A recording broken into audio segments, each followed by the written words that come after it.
পুরো বাজে অবস্থা, ভেঙে চুরে সব কিছু একাকার কাণ্ড হয়ে আছে। দাদা বলছে নিশ্চয়ই কোনো জানোয়ার টানোয়ার ঢুকেছিল এখানে, মানে ভাল্লুক বা লেপার টেপার কিছু হবে, মানে এতটা খারাপ ছিল না। একটা পারমিশন পাওয়া গেলে মানে এর থেকে ভালো জায়গা বোধহয় কিছু হয় না। এই এই হচ্ছে দরজা, এই দরজা খোলো, এদিকে সকালবেলা উঠে ব্রাশ করতে করতে পঞ্চচল্লিকে নমস্কার করে নাও।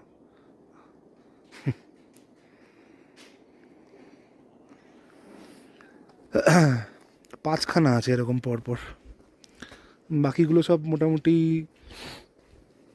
ভালোই আছে বোধহয়। বাকিগুলো না, বাকিগুলো সব বন্ধ করে দিয়েছে এরা। ওই প্রথমেরটাই খোলা ছিল, ওইটার উপরেই তাণ্ডব করেছে।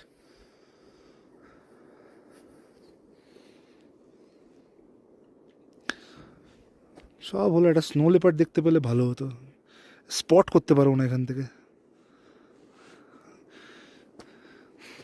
কি আশা, হ্যাঁ, খেতে দিলে শুতে চায় মানুষ। ঠিক আছে, এবার ব্যাক করি। লিটারালি জঙ্গলের ভেতর থেকে আমার ভয়ই লাগছিল, কখন এসে ঘাড়ের মধ্যে ঝাঁপ দেবে কোনো ঠিক নেই। ওই জঙ্গলটা ক্রস করে যাই, তারপরে হোমস্টেতে গিয়ে তারপরে কথা হচ্ছে, ওর যাওয়ার সময় রাস্তাটা দেখাচ্ছি।